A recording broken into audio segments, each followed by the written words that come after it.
बुजुर्गों के चेहरे पर मुस्कान, आंखों में चमक और बरसों से संजोया सपना अब सच होने जा रहा है। सरकार की वरिष्ठ नागरिक तीर्थ यात्रा योजना इस साल फिर हजारों सीनियर सिटीजन के लिए आस्था की डोर थामकर जीवन का सबसे अनमोल सफर कराने वाली है।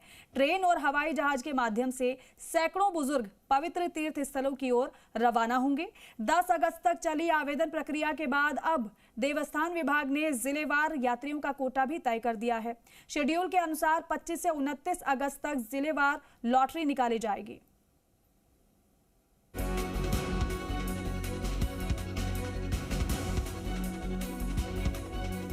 जीवन की भागदौड़, संघर्ष और जिम्मेदारियों में उम्र कब ढल जाती है पता ही नहीं चलता। बरसों से परिवार और बच्चों के लिए जीने वाले बुजुर्ग अब अपने लिए जीने का मौका पा रहे हैं। राजस्थान सरकार की वरिष्ठ नागरिक तीर्थ यात्रा योजना ऐसे ही हजारों बुजुर्गों के लिए उम्मीद की किरण बनकर आई है। वरिष्ठ नागरिक तीर्थ यात्रा योजना के तहत इस वित्तीय वर्ष में 56,000 बुजुर्गों को ट्रेन और विमान से घर से तीर्थाटन तक सफर कराने जा रही है। इस बार आवेदन करने वाले हर तीसरे बुजुर्ग को अपने जीवन की सबसे बड़ी ख्वाहिश पूरी करने का मौका मिलेगा। देवस्थान विभाग की इस योजना के तहत प्रदेश भर में कुल 1,15,302 आवेदन के जरिए 1,84,494 बुजुर्गों ने तीर्थ यात्रा पर जाने की इच्छा जताई, लेकिन कोटा सीमित होने के कारण औसतन हर तीसरे बुजुर्ग को ही ये सौभाग्य मिलेगा। निर्धारित कोटे के अनुसार जयपुर से सबसे ज्यादा 4,905 और सलूम्बर से सबसे कम 463 तीर्थयात्री यात्रा करेंगे।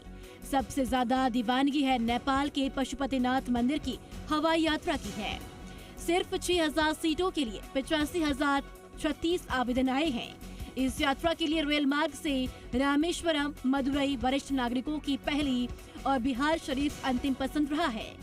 रामेश्वरम के लिए 44,596 और बिहार शरीफ के लिए महज 96 नागरिकों ने ही आवेदन किया है।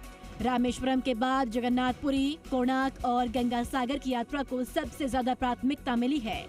प्रदेश भर से 50,000 यात्री ट्रेन से और 6,000 यात्री हवाई जहाज से धार्मिक स्थलों के दर्शन करेंगे। इनमें से कोई काशी विश्वनाथ की ओर बढ़ेगा, कोई रामेश्वरम की ओर तो कोई नेपाल के पशुपतिनाथ का आशीर्वाद लेने हवाई सफर पर निकलेगा। जिले के प्रभारी मंत्री 25 से 29 अगस्त के बीच जिला कलेक्टर, एसपी, जिला परिषद, सीओ, चिकित्सा विभाग, पर्यटन और देवस्थानम विभाग के अधिकारियों की मौजूदगी के बीच अपने अपने जिला प्रभार वाले जिलों में लॉटरी निकालेंगे। इसका शेड्यूल जारी कर दिया गया है। लॉटरी के जरिए तीर्थ यात्रा में जाने वाले सीनियर सिटीजन का चयन होगा। जयपुर से इस बार 4,905 बुजुर्ग यात्रा करेंगे। इसमें से 4,389 बुजुर्ग रेल और 526 बुजुर्ग ट्रेन से यात्रा करेंगे। इस बार जयपुर से 18,423 यात्रियों ने 11,338 आवेदन के जरिए यात्रा की इच्छा जताई है। ऐसे में औसतन हर चौथे यात्री को जयपुर से यात्रा का मौका मिलने वाला है। जयपुर जिले की लॉटरी 25 अगस्त को निकाली जाएगी और संभावना है कि 1 सितंबर को पहली ट्रेन इस वित्तीय वर्ष के लिए रवाना होगी।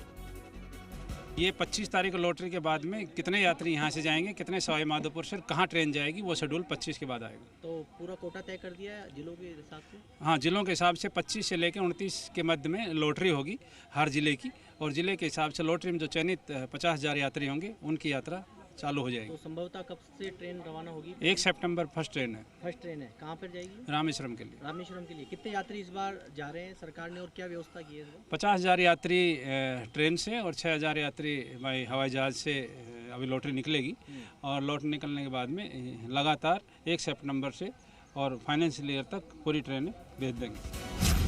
कामाख्या गुवाहाटी, गंगा सागर कोलकाता, गोवा के मंदिर एवं अन्य स्थल, चर्च आदि, जगन्नाथपुरी, कोणार्क, तिरुपति, पद्मावती, द्वारकापुरी, नागेश्वर, सोमनाथ, पटना साहिब, पटना, बिहार शरीफ, मथुरा, वृंदावन, बरसाना, आगरा, अयोध्या, महाकालेश्वर, उज्जैन, ओंकारेश्वर, त्र्यंबकेश्वर, गणेश्वर, एलोरा, रामेश्वरम, मदुरई, वैष्णो देवी, अमृतसर, बाघा बॉर्डर, श्री हुजूर साहिब, नांदेड़, महाराष्ट्र, समेत शिखर, पावापुरी, वाराणसी, सारनाथ, हरिद्वार, ऋषिकेश, अयोध्या, वाराणसी, सारनाथ। बहरहाल बुजुर्ग न सिर्फ धार्मिक स्थलों की यात्रा करेंगे बल्कि वहां जाकर मानसिक शांति और आत्मिक संतोष भी पाएंगे।